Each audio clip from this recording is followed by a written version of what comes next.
법대로 합시다. 네, 알고 있으면 유용한 법률 정보가 가득합니다. 법대로 합시다 더 로이어. 오늘도 일상 속에서 겪을 수 있는 다양한 법적 분쟁들 살펴보고요. 속이 시원해지는 해결책도 알아보도록 하겠습니다. 오늘 첫 번째 사건 어떤 내용인지 지금 화면으로 확인해 보시죠. 병원비에 일도 못하고 거기에다가 후유증까지 생겼는데 누구한테 책임을 물어야 하노? 아이고, 아이고,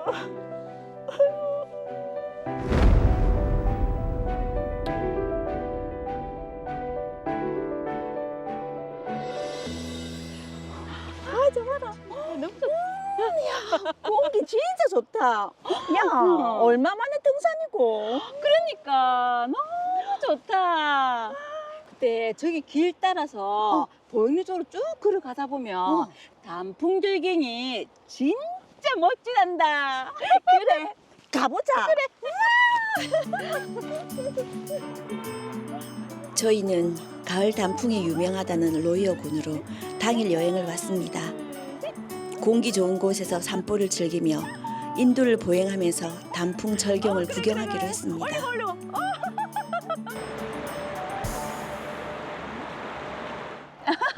너무 좋다. 야, 그래. 근데 시간이 그렇게 안 된 것 같은데 금방 어두워지네. 그러니까 겨울이 다가오니까 해가 많이 짧아졌다. 그래도 걸어오면서 단풍은 실컷 봐서 좋네. 그러니까 우리 자주 좀 놀러 다니자. 나이 들어서 남는 건 추억밖에 없단다. 그렇지. 근데 영 가로등이 안 보이노. 길도 잘 안 보이는데. 그렇네. 얼른 가자. 조금만 더 걸어가면 마을이 있을 거야. 그래. 가자. 어둡다. 야, 안 보이노. 아무것도 안 보인다. 진짜. 좀 천천히 가자.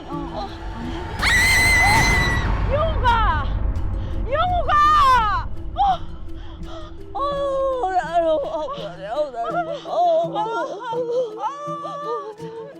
여기 사람이 추락했어요.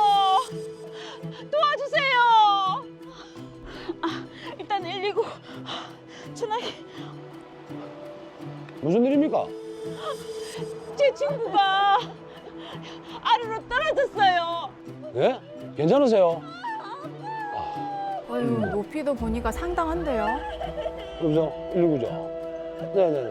여기 로이어군 노아마을 인근에 있는 지붕국도인데요. 인도로 갔던 사람이 도로 아래로 추락했습니다. 빨리 좀 와주세요. 예. 내 일할 줄 알았다니까.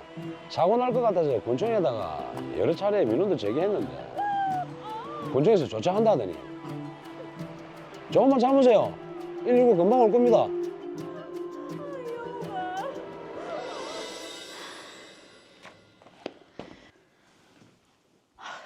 아이고, 왔나? 아유, 다리도 아픈데 일어나지 마라. 몸은 좀 괜찮나? 제대로 못 걸으니까 답답해 죽겠다. 후유증이 너무 심하네. 아니, 어떻게 그렇게 위험한 곳에 펜스나 이런 거 제대로 하나 안 되어 있고 가로등도 없고. 그러니까 마른 하늘에 날벼락도 아니고. 여러 차례 수술 받는다고 병원비만 1,000만 원이 깨졌고 지금 반년 동안 일도 못하고 있는데 이걸 어디에다 책임을 지라고 해야 하노? 그때 우리 도와줬던 주민이 거기가 사고 위험이 있는 곳이라서 군청에다 여러 차례 민원을 제기했다고 들었거든. 그런데 군청에서 아무런 조치도 안 취재했단다. 그래? 분명히 그렇게 들었다. 이건 군청에 따져야 되는 거 아니가? 지역 주민들이 위험하다고 계속 민원을 제기했는데 아무런 조치도 안 취하고 결국 이렇게 사고가 났잖아. 이건 제대로 조치를 안 한 군청 탓이다. 우리 군청에 가서 손해배상해달라고 하자. 그래. 거기에 보호장치만 잘 되어 있었어도 내가 그런 사고를 당하지 않았지. 가자. 그래, 가서 해달래. 거기에 펜스만 설치되어 있었어도 우리 친구가 떨어지는 일은 없었을 거예요. 사고가 발생한 건 유감이긴 하지만 예전에는 이런 사건이 단 한 번도 없었습니다. 군청에서는 나름 잘 관리하고 있던 길이고요. 뭐 관리요? 주민들이 위험하다고 몇 번이나 민원을 제기했다고 하던데요. 가로등이 없어서 어두운 데다 보호막 같은 것도 없고 그 사고 때문에 장애까지 남았어요. 군청에서 책임지고 손해배상 해주세요. 죄송한데요. 법적으로 찾아봐도 저희 군청에는 책임이 아닙니다. 야간에 어두운데 조심하셨어야죠. 뭐라고요? 제대로 조치도 안 해놓고 뭐 이런 경우가 다 있노? 사람이 이 지경이 됐는데 책임지세요.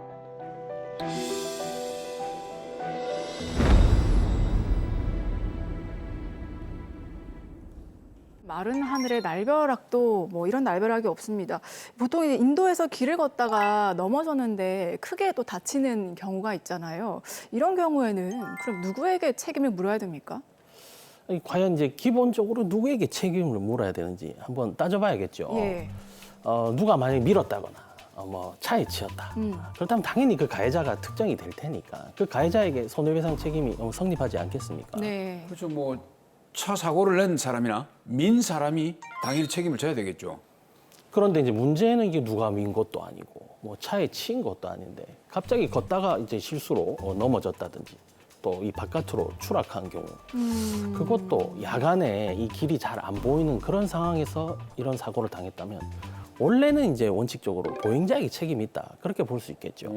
그러네요. 이게 잘 걷다가 자기 실수로 넘어진 거니까 네네. 누구에게도 책임을 물을 수는 없겠네요. 그렇습니다. 그런데 그 넘어진 원인이 만약에 이 보행로의 구조상 그런 것이라면 어떻겠습니까? 그건 이제 보행도로 이제 하자 때문이니까 이 보행로의 관리 주체에게 책임이 있는 겁니다. 이 사고 현장을 보면요. 멀쩡하게 이제 아래로 이어지는 보행로 옆에는 쭉 펜스가 원래 있었거든요. 네. 그런데 김영옥 씨가 추락한 그 장소에 약간의 커브길이 있었는데 공교롭게 딱 그 부분에만 이 펜스가 딱 끊겨져 있었다는 거죠. 그래서 이 드라마 살해 사고는 김용옥 씨가 내려오면서 옆에 펜스가 있었으니까 쭉 이어질 것이라고 신뢰하고 있었는데 어느 순간 이 어두운 밤길이다 보니 펜스가 없다는 걸 잘 인지하지 못한 채 추락한 겁니다. 네. 그렇다면 이제 이는 보행로의 하자라고도 볼 수 있습니다. 보행로의 하자라면은 이 보행로를 관리하는 주체에게 책임이 있을까요? 그렇습니다. 이 보행로의 관리 주체는 이제 국가나 지방자치단체가 될 테니 손해배상 책임이 있습니다. 이 보행로나 도로는 이제 법률적으로 이제 영조물에 해당하거든요. 네. 국가손해배상법 제5조 제1항에는 이 영조물의 설치 또는 관리의 하자로 인하여 발생한 손해를 이렇게 배상하도록 규정하고 있습니다. 따라서 이제 보행로의 하자로 손해를 보았다면 국가손해배상법에 따라 국가나 지방자치단체를 상대로 손해배상 청구를 할 수가 있는 거죠. 네. 근데 문제가 있습니다. 군청 담당 공무원이 말하기를 김영옥 씨 같은 사고가 이전에는 한 번도 없었고 거기에다가 지금 법적으로도 군청은 책임질 이유가 전혀 없다 이렇게 주장을 하고 있거든요. 사실 이제 보행로를 이제 걷는 사람이 이게 넘어지거나 네. 이게 추락해서 그런 경우 손해를 배상해라 이런 식의 좀 명시적이고 구체적인 법령은 쉽게 찾을 수가 없습니다. 그래서 아마 이제 담당 공무원이 그런 말을 했던 것 같습니다. 자, 그러면 우리나라 법에는 이런 경우에 손해를 배상한다는 그런 근거 조항이 없는 건가요? 아닙니다. 이게 보행안전법이라는 또 법률이 있거든요. 네. 이게 자세히 설명드리도록 하겠습니다. 이 보행안전법 제3조 제1항에 따르면 국가와 지방자치단체는 보행안전에 관한 권리를 최대한 보장해야 한다라고 규정하고 있는데요. 네. 그리고 제3조 제4항에는 안전한 보행 환경이 적절히 조성되지 아니한 경우에는 특별한 사정이 없는 한 보행자에게 불리하게 책임을 부과하거나 법률을 적용 해석해서는 안 된다 이렇게 규정하고 있거든요. 예. 이걸 이제 보행권의 보장이라고 합니다.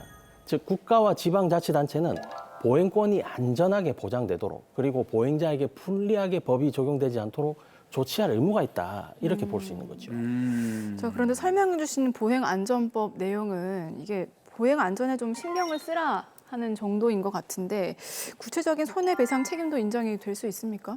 네, 이 진행자분께서 아주 중요한 질문을 해주셨는데요. 이 보행안전법이란 법률 자체는 매우 추상적이고 선언적인데요. 네.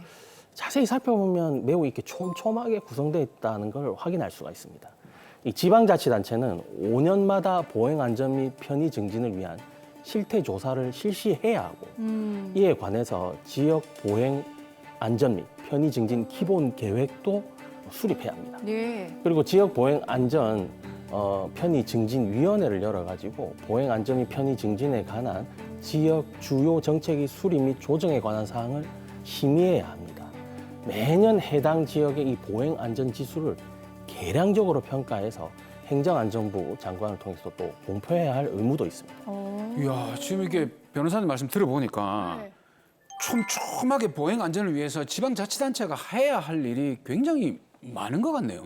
그렇습니다. 이게 5년마다 보행 안전을 위해서 이제 실태 조사하고 기본 계획 수립하고 위원회도 개최해야 하는데 이 한마디로 얘기하면 우리 지역의 이제 보행 안전 지수는 몇 점입니다. 예, 예. 이렇게 평가를 해서 제시해야 할 그런 의무가 있는 것이죠. 자, 그러면 이 사례 로이어 군은 우리가 지금 잘 관리를 하고 있다라고 얘기를 했는데 어땠습니까?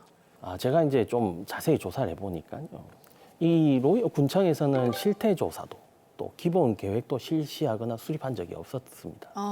보행안전 편의 증진 위원회도 개최한 적이 없었고 보행안전 지수도 이렇게 계량적으로 측정한 적이 없었습니다. 아이고야. 이야, 그럼 이게 잘 관리하고 있다라는 담당 공무원의 말하고는 정반대의 상황이 지금 나온 건데 이게 법률에서 정한 상황인데 왜 로이어 군에서는 그런 걸 하지 않았을까요? 그러게요. 솔직히 이게 현실입니다. 뭐 무조건 공무원이 잘못했다기보다는 실제로 이렇게 법에는 있지만 실시하지 않거나 잘 모르는 내용이 많이 있거든요. 특히 이제 좀 시골적으로 갈수록 이제 보행 안전에 관해서는 이 법령 준수가 좀 매우 미흡한 게 아직은 현실인 것 같습니다. 자, 어쨌거나 이 드라마 사례에서 로이어 군이 법을 위반했다라고 볼 수가 있겠네요. 그렇죠. 하지만 이제 그것만으로는 또 부족합니다. 이 로이어 군이 보행안전법에서 정한 준수사항을 위반한 것은 맞는 것 같은데 네네. 하지만 그게 과연 이 사건과 인과관계가 있느냐 이걸 또 밝혀야겠죠. 이 사건과 인과관계가 또 중요할 것 같은데 변호사님께서 밝혀주셔야죠. 예, 당연히 좀 자세히 제가 따져보고 밝혀보겠습니다. 이 국토교통부에서 정한 이 도로의 구조, 시설 기준에 관한 규칙과 도로안전시설 설치 관리 지침 뭐 이런 것들이 있습니다. 네. 자, 여기에 따르면 이제 보행자나 자전거 등이 이제 길 밖으로 이렇게 추락하는 걸 방지하기 위해서 보행자용 방호 울타리를 설치하라 이렇게 규정이 돼 있거든요. 예.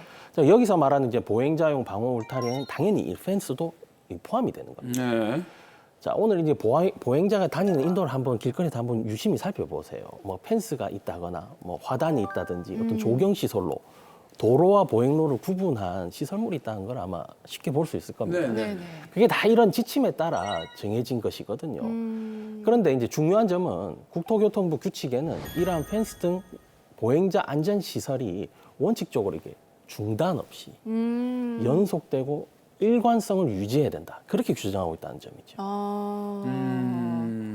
근데 지금 이 사건에서 사고 현장에 공교롭게도 그 펜스가 끊겨 있었지 않습니까? 이건 연결성 그리고 아까 말씀하신 그 일관성 이게 없다고 봐야 되지 않겠습니까?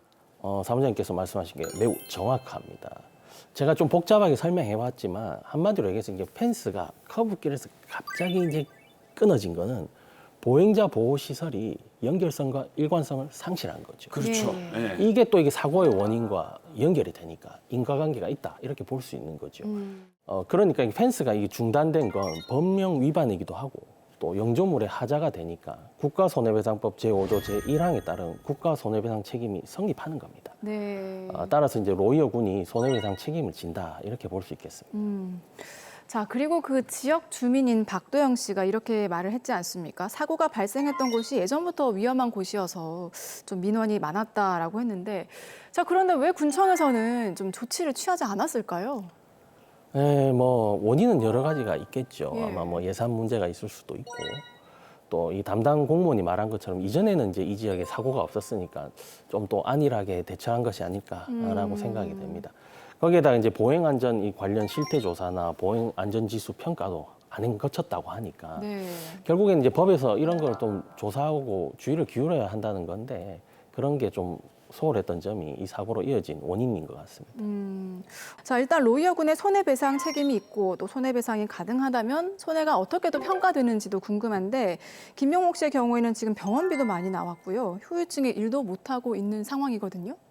네, 어떤 사건이든 손해는 이제 크게 세 가지로 나눠지거든요. 치료비를 포함한 이제 적극적 손해, 또 일을 하지 못해서 발생한 그 일실 수입인 뭐 소극적 손해, 네. 그리고 이제 정신적 손해 위자료로 이렇게 구분이 됩니다. 국가 손해배상도 마찬가지입니다.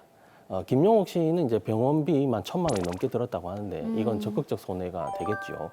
그리고 제가 조사를 해보니까 사무직에 종사를 하신다고 해요. 예. 그래서 만 65세에 이르기까지 이 평균 임금을 기준으로 한 소극적 손해도 계산이 가능할 것 같습니다.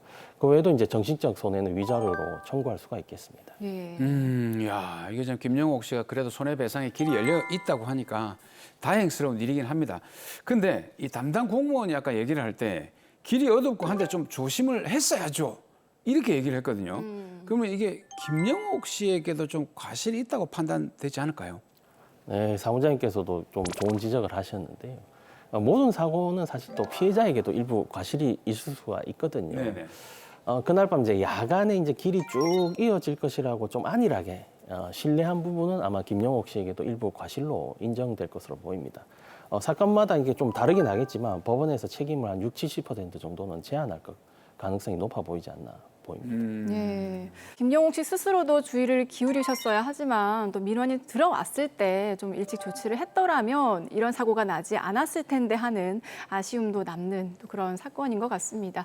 자, 이 사건 마무리해 보겠습니다. 마지막으로 한마디 해주시죠. 네, 오늘 방송 보시면서 좀 오해하시면 안 되는 게요. 이제 길을 걷다가 이제 넘어져서 다쳤다고 해서 무조건 손해배상 책임이 인정되는 건 아닙니다.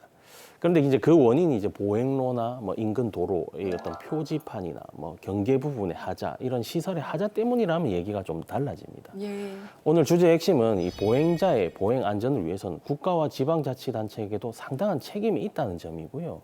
혹시 이 방송을 보시는 공무원분들도 한번 꼭 찾아보셨으면 합니다. 여러 사건을 다루다 보면 의외로 좀 충격적이게 이런 부분을 잘 주의를 좀 소홀히 한다, 이런 걸 경험하게 되거든요.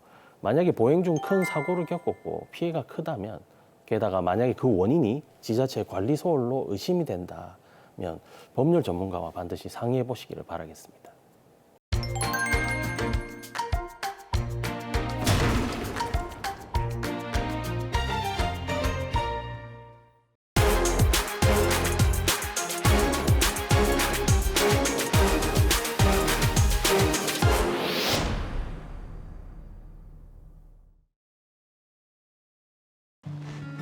이번 출장은 어디로 간다고? 서울. 근데 무슨 1박 2일로 가노? 하루면 되겠구만. 거래처가 세 군데라서 하루 만에 더 못 끝낸다. 내일 회사 안 가고 집으로 바로 퇴근할 거니까 일찍 올게. 알았어요. 조심해서 다녀오세요. 다녀올게. 응. 고대리. 미팅 자료 잘 챙겨오고. 그래. 알았어.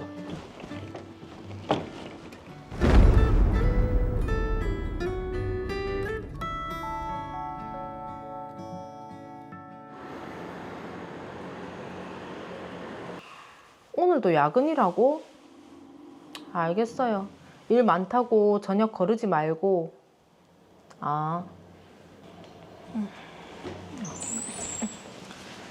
알겠습니다. 응. 우리 딸 왔나?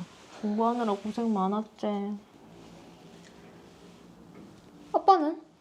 아빠 회사 일이 많아서 오늘도 야근이라고 하더라. 그래. 왜? 아빠한테 뭐 할 말 있나? 아니다. 나 피곤해서 먼저 씻고 잘게. 우리 딸 많이 피곤했나 보네. 부유하지는 않지만 착하고 예쁜 딸, 성실한 남편이 있었기에 행복했습니다.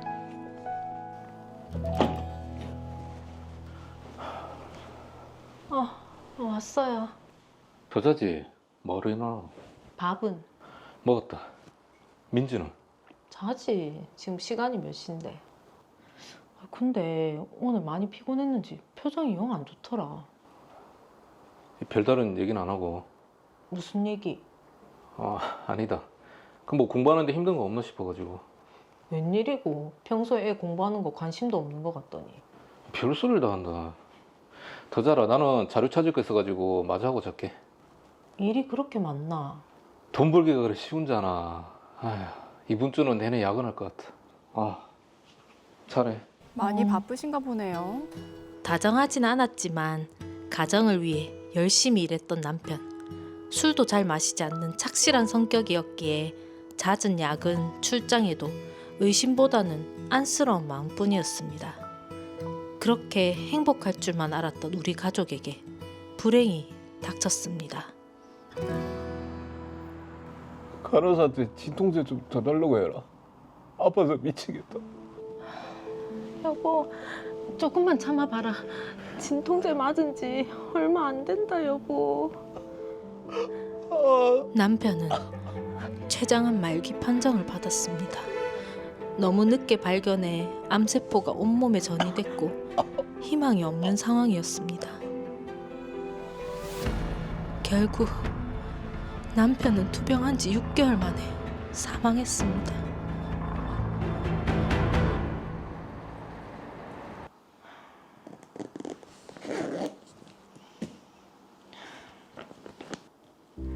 남편 유품을 정리하던 중 열어서는 안 될 판도라의 상자를 열었습니다. 어? 이게 누구 폰이지? 그이 폰은 아닌데. 이게 다 이때까지 나를 감쪽같이 속이고 바람을 폈단 말이가. 한 명도 아니고 서울 출장 간 게 아니라 아주 미래를 제대로 즐기셨네. 이런 반전이 있습니까? 이주희? 이 여자한테 명품 백까지? 난 그 인간 바람 폈는 줄도 모르고 병간호를 지금 정성으로 했네. 내가 인연들 절대 가만 안 둔다. 유부남이랑 놀아나니까 재밌더나. 유부남이라뇨? 저는 유부남인지 몰랐고 이미 헤어진 지 오래됐어요. 몰랐다고? 증거가 이렇게 버젓이 있는데. 진짜 몰랐다고요. 이혼남이라고 했고 그리고 암으로 죽었다면서요. 그 인간 죽었어도 당신한테 위자료 받아낼 거다. 그 사람이랑 이미 오래전에 끝났고 죽은 마당에 무슨. 다신 연락하지 마세요.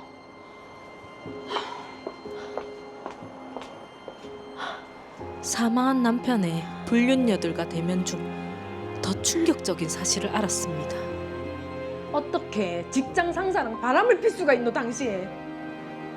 죄송한데 박 부장님이랑은 끝난 사이인데요? 끝난 사이? 남편 죽었다고 내가 이대로 가만히 물러날 줄 알았나? 당신한테 위자료 받아낼 거다. 위자료요?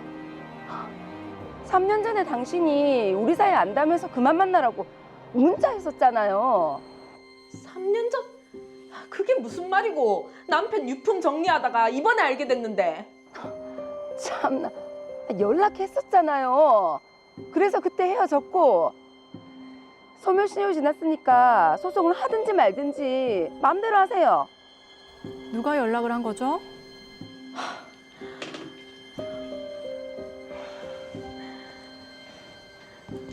엄마, 그게 내가 3년 전에 엄마 폰으로 그 여자한테 문자했다. 뭐? 민지야, 그게 무슨 말이고? 우연히 아빠 바람 피는 거 알게 돼서 그 여자한테 헤어지라고 했다. 그랬더니 그 여자가 미안하다고 알겠다고 했고. 왜 엄마한테 말 안 했노? 아빠한테 얘기했는데 아빠가 미안하다고 헤어졌다고 엄마한테도 말하지 말랬다. 엄마 충격받는다고. 민지야. 아빠가 분명히 잘못했다 했다. 다신 안 그러겠다고. 난 엄마랑 아빠가 이혼할까 봐. 민지야.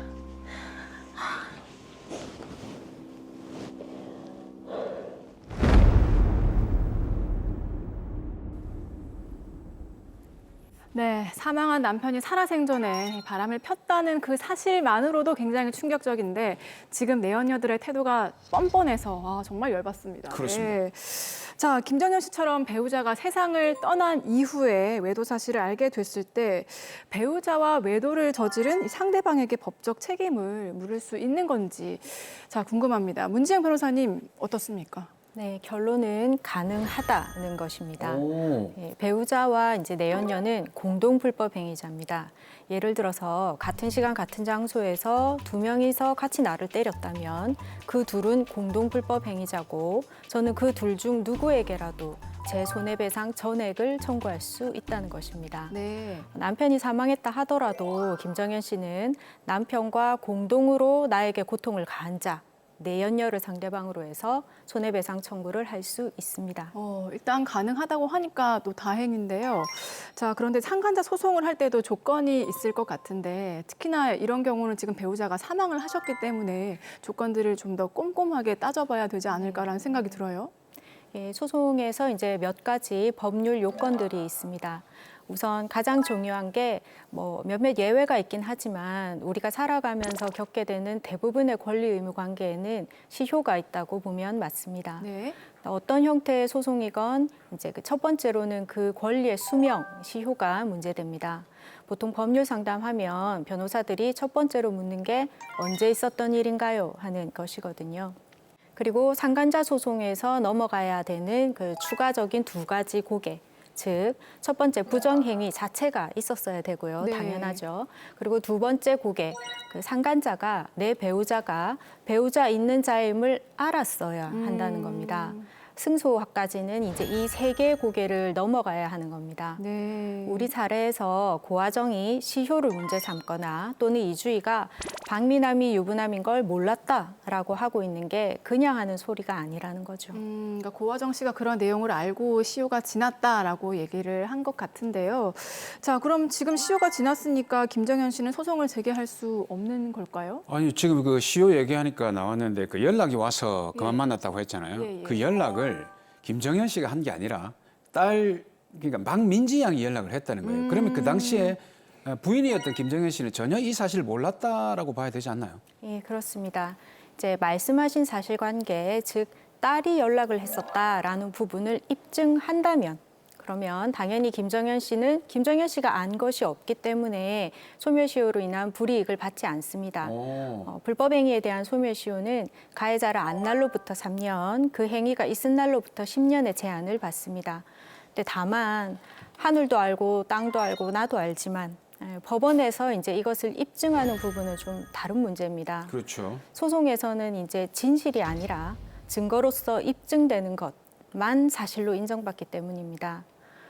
예를 들어 두 번째 내연녀 고아정 씨 관련해서 딸 민지 양이 뭐 아빠 내가 오늘 이런 문자 보냈어. 아빠 어떻게 뭐 엄마한테 이럴 수 있어. 이런 문자가 남아 있다거나 네. 혹은 또 그 박미남 씨의 휴대폰에 우리 딸이 오늘 너한테 연락했다는데 뭐 상처받지 마라 이런 따위의 문자 메시지가 남아 있다면 김정현 씨의 걱정을 한층 덜 수 있을 것 같습니다. 네. 말씀하신 것처럼 부정행위 자체를 입증하는 게 중요할 것 같은데 자, 이 몰래 외도를 저질렀던 남편이 지금 사망을 하셨거든요. 그럼 사망한 배우자와 내연녀들 간에 지속적인 좀 부정행위가 있었다는 거를 입증하기가 사실 좀 어렵지 않을까라는 생각이 들어요. 예, 좀 어려운 부분이 있습니다. 다행히 우리 사례는 남편의 그 세컨폰이 발견돼서 그나마 입증이 용이한 경우에 해당합니다. 이제 배우자가 사망한 경우에 대부분은 유품을 정리하다 알게 되시거든요. 네. 대부분 이제 차 트렁크에 보관을 따로 한다거나 휴대폰에 저장돼 있는 경우가 제일 많습니다. 네. 이제 남편의 채권 채무 요즘에 부부 별산이다 보니까 뭐 빚이 얼마고 뭐 받을 돈이 얼마고 이것도 사실 서로 잘 모르거든요. 그래서 상속인들이 이제 망인의 휴대폰을 입수하는 것이 여러모로 중요한 세상이 됐습니다. 이제 실제 일어났던 사례들을 예를 들어보면 남편 직장 홈페이지에 이제 부고란이 뜨니까 내연녀가 장례식장에 찾아와서 이 남편이 배우자 있는 자임을 그때 알게 된 경우들도 있고요. 또 유품을 정리하다가 뭐 상간녀와의 데이트 사진, 100일 기념 영상 이런 게 다 발견됐지만 그 내연녀의 인적사항 또 다들 애칭으로 부르시거든요. 그렇죠. 그래서 인적사항이나 연락처가 명백하지 않아서 네. 즉 소송에서 피고로 삼을 정도의 최소한의 인적사항이 확보되지 않아서 소송으로 나가지 못했던 그런 경우도 있었습니다. 자, 이 사건에서는 김정은 씨가 그럼 남편의 세컨폰이라도 좀 확보할 수 있어서 다행인 것 같은데, 네. 자, 그런데 박미남 씨는 지금 양다리도 아니고 좀 다리가 많으셨어요. 그렇죠. 여러 다리를 걸치고 계셨거든요. 뭐 일명 오징어 다리라고 하는데 제가 지금 조사를 해보니까 예. 지금 2명 나왔지 않습니까, 드라마에? 예. 그 외에도 2명이 더 있었습니다. 아, 그럼 4명이잖아요. 네. 이걸 어떻게 살아생전에 감쪽같이 속이셨는지 참 재주가 대단하신 분인 것 같은데, 자, 궁금한 게 지금 상간녀가 4명이면 각각 뭐 2천만 원씩, 3천만 원씩 이렇게 위자료를 받을 수 있습니까? 정말 아쉬운 부분이 많은 지점인데요.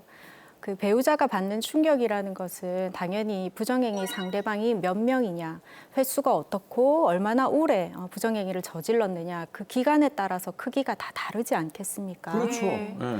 그런데 여러 명의 상간녀에 대해서 동시에 위자료 청구를 하는 경우 이제 법원 판결로는 이 인원수에 정비례하는 액수가 딱 선고되지는 않고 있는 게 현실입니다. 그래서 이제 소송 전략상 각각의 상간녀에 대해서 또 각각의 소송으로 일정한 시간차를 두고 소제기하는 방법도 권유드리고 있습니다. 이제 변호사비 건건히 받으려고 그러는 거 아니냐 오해하시기도 하는데 그런 게 아닙니다. 그럼요. 이게 지금 최대한 그 위자료를 많이 받기 위한 거지. 네, 그게 네. 바로 소송 전략입니다. 절대 다른 뜻 없습니다. 예. 자, 그리고 저는 그것도 궁금한데 지금 외도를 한 남편이 사망을 하셨잖아요. 그럼 이런 경우에는 위자료가 뭐 깎이거나 변수가 있습니까? 그 사망 그 자체는 위자료를 깎는 요소는 아닙니다. 다만 남편과 상간녀는 공동 불법 행위자고 상간녀는 원칙적으로 남편한테 자기 책임 범위를 오버하는 부분, 초과하는 부분은 구상을 할 수 있는 권리가 있습니다. 네. 김정현 씨와 박민지 양은 뭐 한정 승인 등의 특별한 사정이 없는 한 박미남 씨의 모든 권리 의무를 포괄적으로 승계하는 상속인의 지위에 있게 되고 그럼 이 말인즉슨 이제 구상을 당하는 지위도 상속받게 되는 거죠. 아하. 구상을 당하는 지위도 이게 상속을 받게 되면 남편과 내연녀가 원래 위자료를 반반씩 내야 되잖아요. 그러면은 결론적으로는 별로 이득이 없는 거 아닌가요?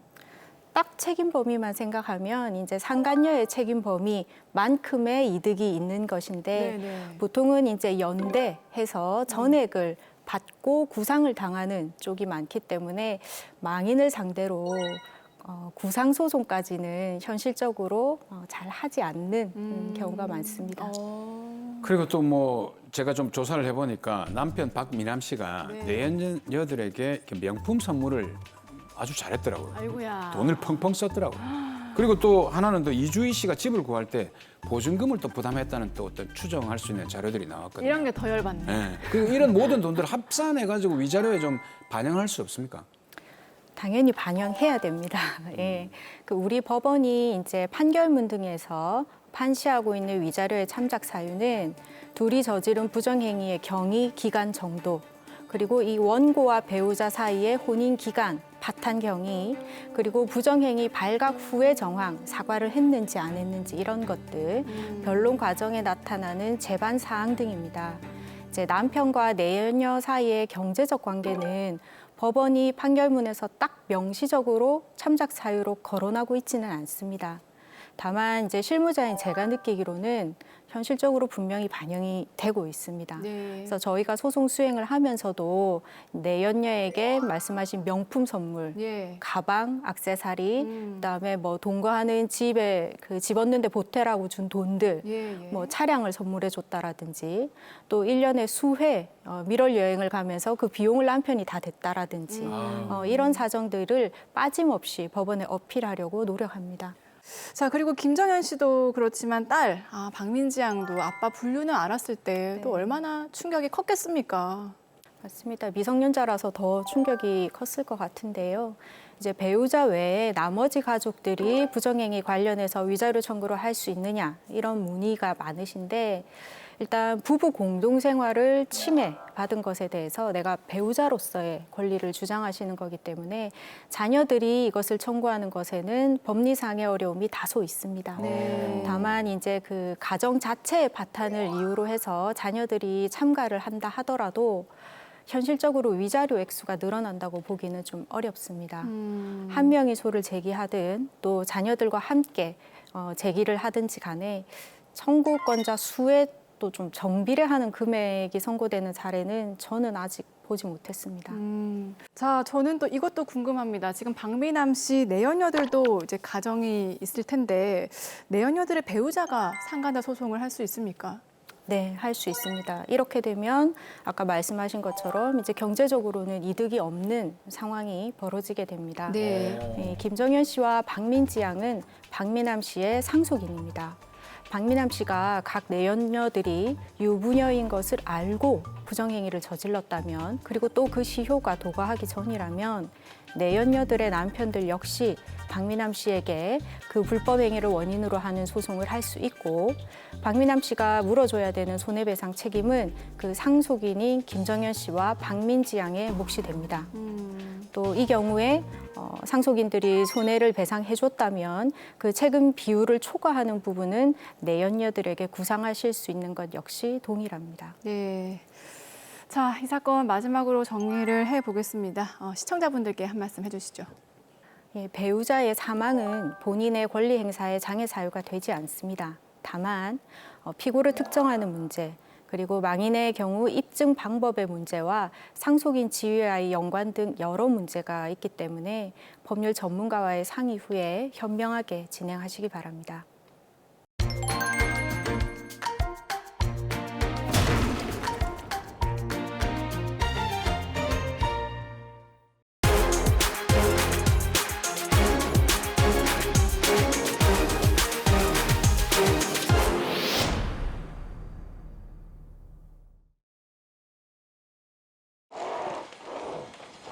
그래. 말자가 요즘 돈 좀 벌었다는데 니 뭐 좀 들은 거 없나? 뭐? 해외 선물 투자? 그런 것도 있나? 그럼 뭐 나도 한번 해보지 뭐. 정보 줘서 고마워.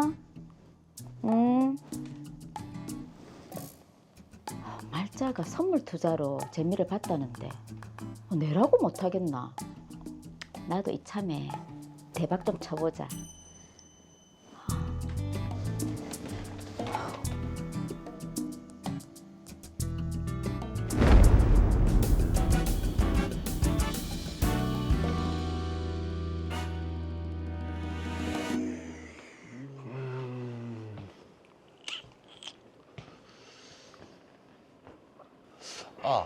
그 형님이 일단 오피스텔 방 하나면 된다고 했지? 그럼 뭐 형님이 알아서 세팅해 주신다더라.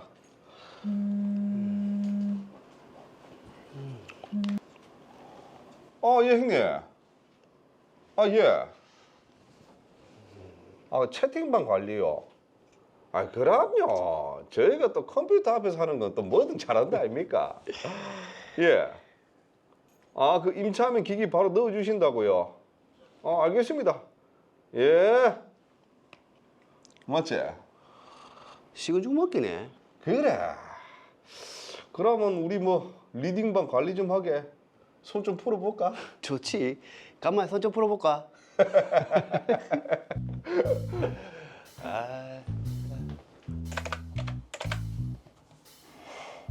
해외 선물 투자. 그러니까 주식이랑 비슷한 거네. 그럼 뭐 나도 할 수 있지. 그나저나 어디다 투자를 해야 될까?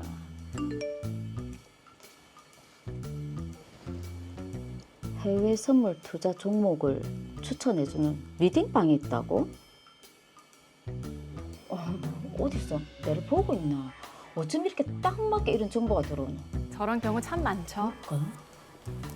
저럴 때 조심하셔야 됩니다. 오, 10배. 얼른 들어가 보자. 선물 거래는 교육도 받아야 하고 증거금도 예치해야 한다던데 바로 되나요? 조건 없이 투자금만 입금해도 투자할 수 있는 사이트가 생겼습니다. 혹시 사기는 아니겠죠? 그럼요. 합법적인 건 맞습니다. 저희도 안내해드리는 사이트에 접속하셔서 투자금을 먼저 입금하면 시장과 똑같은 차트를 보면서 상품의 오르내림에 투자하고 계정에 잔고를 한정받을 수 있습니다. HTS라고 들어보셨죠? 하나 잘 되나? 떠면 미끼를 물었다. 오, 박동혁이 또 한 건 했네. 그럼 그 채팅방에 사람 몇 명 있노? 지금 이 사람까지 하면 뭐 100명 딱 채우겠네. 그 형님이 투자금 받을 계좌 보여줬지? 그 은행 세 군데 보내주더라. 내가 니한테 좀 이따 보내줄게. 근데 이 투자금 받으면 투자는 제대로 되는 거가? 그거는 모르지. 우린 뭐 투자금 받으라면 받고 뭐 채팅방 관리만 하라고 했으니까. 투자금이나 잔고 내달라고 하면 어쩌지? 그거는 뭐 딴 사람들한테 받은 투자금 뭐 돌려막기 하겠지. 자, 우리 막 그런 거 신경 쓰지 말고 우리는 그 사람들 모집하고 관리만 열심히 해주면 된다. 그래, 이것만 잘 끝내면 해외 가서 한 1년 놀고 먹을 돈 준다 했으니까. 그래, 우리도 모히또 가서 몰디브 한잔 해야지. 그래. 화이팅! 정말 하루만 사는 인생들이군요. 투자금 5천만 원을 일단 보내면 그걸로 투자를 할 수 있고 100일이 지나면 5억으로 불릴 수 있다고 했지. 그래, 큰맘 먹고 투자해보자. 의심을 한번 해보시지.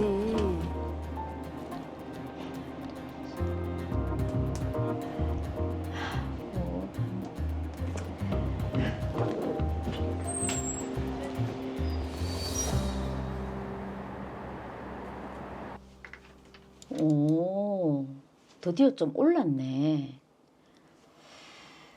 이제 선물 투자 기간이 다 된 것 같은데 큰애 결혼하는데 돈 좀 보태주려고 하려면 이번에는 빼야겠다.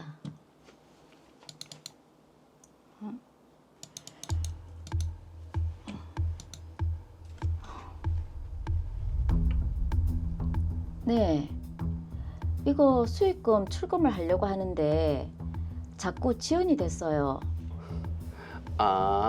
그 순차적으로 될 거니까 조금만 기다리시면 됩니다. 네.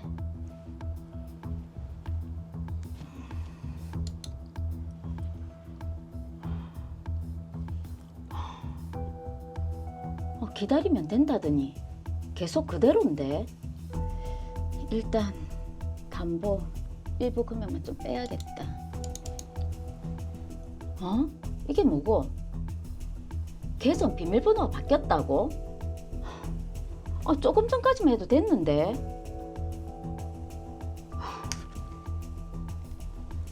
예. 네, 누군가 강제로 제 비밀번호를 바꿨는지 접속이 안 됐어요. 그 지금 서버에 잠시 문제가 생긴 것 같은데 그 단톡방에 입금 신청해 놓으면 곧 처리될 겁니다. 확실한 거죠? 걱정하지 마십시오.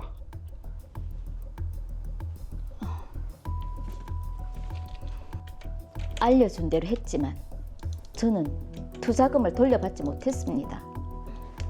그날 이후 채팅방에는 저와 같은 피해를 본 사람들의 글이 계속 올라오기 시작했고 그제야 이게 사기라는 걸 깨달았습니다. 저는 대체 어떻게 해야 할까요?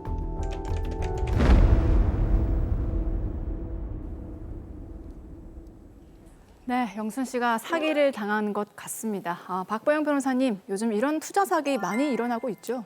네, 굉장히 많은데요. 요즘 실물 경제는 IMF 때보다 어렵다는 얘기가 많을 정도로 경기가 안 좋습니다. 그래서 많은 분들이 작은 투자로 큰 수익을 얻을 수 있는 달콤한 유혹에 현혹되게 되고 이럴 때마다 항상 등장하는 것이 투자 사기 문제인데요. 예? 최근에는 주식, 가상화폐, 해외 선물 거래 등을 이용한 투자 사기가 굉장히 빈번하게 발생하고 있고 피해를 본 분들의 가정이 파탄되거나 극단적인 선택을 하기도 하는 등 사회적인 문제로 확대되고 있는 안타까운 상황입니다. 그러니까요. 저도 언론을 통해서 투자 사기 문제를 많이 접했는데 네. 정말 심각한 것 같더라고요. 그럼 지금 이 사건에 조영순 씨도 투자 사기를 당한 것이 맞습니까? 네, 조영순 씨는 투자 사기를 당한 것으로 의심되기는 합니다. 그런데 조영순 씨가 한 해외 선물 거래는 엄격한 조건 하에서 투자를 할 수 있는데요. 자본시장의 정식 선물 거래는 투기성이 매우 높아서 의무교육 이수와 일반적으로 한 계약당 1,700만 원 정도의 증거금을 예치해야만 투자 자격이 생기는 등 조건이 엄격합니다. 네. 그런데 이 사안에서 이러한 조건 없이 투자금만 입금하면 해외 선물 거래가 가능하다고 믿고 투자한 조영순 씨에게도 법적인 문제가 발생할 소지는 있긴 합니다. 야, 이게 그럼 조영순 씨에게 법적인 문제가 발생할 수 있다는 건 법적인 책임을 진다는 얘기인데 그 어떤 문제가 발생할 수 있는 거죠? 드라마에서 보면 박동혁이 조영순 씨에게 합법적인 투자라고 하면서 HTS 프로그램을 이용하게 했는데요. 네. 선물 거래 시장과 동일한 차트를 보면서 상품의 오르림에 투자하고 계정의 잔고를 한전받을 수 있는 가상 선물 거래 HTS 홈 트레이닝 시스템 프로그램을 사용해서 실제 해외 선물 거래 데이터와 실시간 연동되어 가상 거래를 하도록 주선했다면 박동혁 등은 도박 공간 개설과 자본시장법 위반으로만 처벌되고 이때 조영순 씨는 도박죄로 형사처벌될 수도 있다는 것입니다. 자, 조영순 씨가 도박죄로 처벌될 수 있다는 사실 놀랍습니다. 네, 제가 알아본 바에 따르면 조영순 씨는 해외 선물 거래를 위해서는 의무 교육이나 증거금 예시 등 까다로운 조건이 있음을 알고 있었습니다. 예. 그렇죠. 예. 하지만 박동혁 등이 합법적이라고 하는 말만 믿고 5천만 원을 투자했고요. 투자를 하면서도 주위에는 말하지 않는 등 불법적인 것이 있을 수 있다는 것을 미필적 고의가 있었기 때문에 박동혁 등이 도박 공간 개설죄로 처벌된다면 도박죄로 인정될 여지도 있습니다. 예. 결국 박동혁 등의 범죄 행위가 도박 공간 개설에 해당하는지 투자 사기에 해당하는지에 따라 조영순 씨가 범죄자 또는 피해자가 될 수 있는데요. 그들이 제공한 해외 선물 거래 사이트가 허위인지 여부에 달려 있습니다. 네. 자, 그럼 궁금합니다. 조영순 씨는 범죄자인가요? 피해자인가요? 네, 답부터 알려드리면 사기죄의 피해자인 것 같습니다. 예. 제가 자세히 알아보니 박동혁 등이 조영순 씨에게 제공한 거래 사이트를 통해 투자된 돈은 해당 선물 지수와 연동된 금융상품 또는 그 밖의 투자 자산에 실제 투자가 이루어지지 않은 허위의 사이트였습니다. 야, 이게 그래도 천만다행이네요. 그럼 이게 지금 박동혁 씨 등이 홍보한 그 내용은 완전 전부 거짓말이네요. 네, 그렇게 하긴 됐습니다. 이 사건 사이트는 실제 아무런 이윤이 창출되지 않음에도 새롭게 유입된 신규 회원들의 투자금을 통해 기존 회원들에게 수익금을 지급하는 이른바 폰지 사기 형태였습니다. 회원들이 계속 손실을 보게 해서 수익금을 지급하지 않아도 되는 상황을 전제로 하여서만 지속적으로 유지가 가능한 형태여서 어떻게 하더라도 수익금을 받을 수 없는 상황이었습니다. 이게 흔히 말하는 피싱 범죄 수법과 굉장히 유사하네요. 예, 맞습니다. 자세히 설명드리면 이 사건은 불특정 다수의 피해자에게 주식 급등 종목 추천 등 이른바 주식 리딩을 명목으로 문자 및 카카오톡 단체 채팅방 등을 통해 피해자를 유인한 뒤 일정 시간 무작위로 주식 종목을 추천하던 중 해외 선물 거래 투자 사이트에 접속, 그 사이트에 기재된 법인 명의 대표 계좌로 투자금을 송금받도록 유도하는 방법으로 투자금 명목에 금원을 편취하는 이른바 메신저 피싱 사기 범행에 해당합니다. 자, 그러면 사기를 당한 그 돈은 피해 보상을 받을 수 있습니까? 네, 조영순 씨는 사기 범죄의 피해자이기 때문에 피해를 본 손해를 박동혁 등 범죄자들에게 민사상 불법행위 손해배상 청구를 하거나 형사재판 과정에서 배상명령 신청을 할 수 있습니다. 다만 배상명령 신청의 경우 다수 피해 당사자가 있는 사건에 있어 대부분의 경우에는 소송 촉진 등에 관한 특례법 제32조 1항, 제25조 3항 3호에 따라서 배상 책임 범위가 명백하지 아니한 경우에 해당하여 각하되는 경우가 많음을 꼭 유의하시기 바랍니다. 그럼 형사적으로는 좀 어렵다면 민사적으로 해결하는 방법밖에 없나요? 네, 실제로 안타깝게도 민사적인 해결도 어려운 부분이 많습니다. 이 사건에서 박동혁, 이명덕에게 사기죄 유죄가 인정된다면 이론적으로는 두 사람을 상대로 공동 불법행위 책임에 따른 손해배상 청구가 가능합니다. 네. 다만 일반적인 피싱 사기 범행의 경우 실제 수사 및 재판을 받고 검거되는 범죄자들은 범죄 조직의 하수인, 즉 대부분 피해 회복을 해줄 자력이 없는 사람들이라 실제 범죄 피해 금액을 회복하는 경우는 굉장히 드문 것이 현실입니다. 그렇지만 조용순 씨 입장에서는 두 사람에게 형사 유죄 판결이 확정되면 추후에라도 강제 집행을 위해서 민사 판결문을 받아둘 필요는 있다고 봅니다. 네, 피해를 당해도 돈을 돌려받기가 참 쉽지가 않습니다. 자, 그런데 지금 사기 범행을 저지른 이명덕, 박동혁 씨 같은 경우에는 직접 범행을 했다기보다는 투자자를 좀 모집하는 그런 역할 정도에 그친 것 같은데 이들에게 이런 역할을 맡긴 상선이 있는 것 같거든요. 예, 그렇습니다. 투자 사기 범죄는 대부분 조직적으로 이루어지는데 범죄를 함께할 공범들을 모집하고 범죄 수익금을 관리, 분배하는 등 범죄를 총괄하는 총책의 지시를 받아 범죄 조직 운영에 필요한 구체적 실무를 보조하는 중간책, 대포 통장을 수집, 전달하는 장집, 사이트를 홍보하고 고객을 모집하는 홍보책, 범죄 자금을 세탁하는 자금 세탁책, 범죄 자금을 인출하는 인출책 등이 점조직처럼 운영되고 있어서 또 특이하게 하범들은 상선을 모르는 경우가 많아서 하범들을 체포나 구속되더라도 상선이 누구인지 몰라서 수사가 어려운 것이 현실입니다. 이야, 정말 이게 지능 범죄가 날로 발전합니다. 이런 거 발전 안 해도 되는데 진짜. 그러니까요. 아유, 야, 그런 점에서 보면 수사기관도 끊임없이 좀 연구를 해야 될 것 같거든요. 네. 근데 하범이라고 하지만 이 박동혁, 이명덕 씨의 처벌 수위는 어떻게 됩니까? 네, 두 사람의 행위는 형법 제347조 1항 사기죄에 해당하고 10년 이하의 징역 또는 2천만 원 이하의 벌금에 처해질 수 있습니다. 그리고 두 사람은 공동정범, 불특정 다수 피해자 발생, 조직적 계획적인 수법 등 재질과 범정이 불량하여 가중처벌될 수 있습니다. 특히 사기죄가 제3범죄임에도 피해자에게 실질적인 피해를 회복시키지 못한다면 이 역시 양형에 불리한 사정이 됩니다. 자, 조영순 씨 같은 피해자가 더 이상 발생하지 않도록 시청자분들께 좀 당부의 한 말씀 좀 해주세요. 네, 제가 10년 넘게 변호사를 하면서 피싱 범죄, 투자 사기 범죄를 굉장히 많이 담당하며 생각한 피해 예방책은 과연 이게 사실일까라는 의심을 하고 주변에 제대로 알아만 보아도 손해를 입지 않았을 텐데입니다. 네. 합법적인 방법을 통해 얻을 수 있는 수익보다 단기간에 몇 배의 수익을 원금 손실 없이 얻을 수 있다는 얘기 자체가 이미 사기성이 매우 다분한 달콤한 유혹임에도 순간의 판단착오로 쉽게 넘어가는 경우가 매일 셀 수도 없이 많이 일어납니다. 그리고 피해자에게 왜 제대로 알아보지 않았냐고 물어보면 주변에 알리면 그러한 기회를 날릴 수 있고 나만 투자를 해야 큰 이익을 볼 수 있을 것 같아서라고 대답합니다. 결국 욕심이 화를 부른 상황입니다. 그런데 그런 기회는 절대 시청자 여러분에게만 오지 않는다는 점 꼭 명심하시기 바랍니다. 네. 자, 마지막으로 사기를 당한 조영순 씨께도 한마디 해주시죠. 네, 5천만 원이라는 큰 돈을 10배의 수익을 얻을 수 있다는 감언이설에 속아 피해를 본 조영순 씨.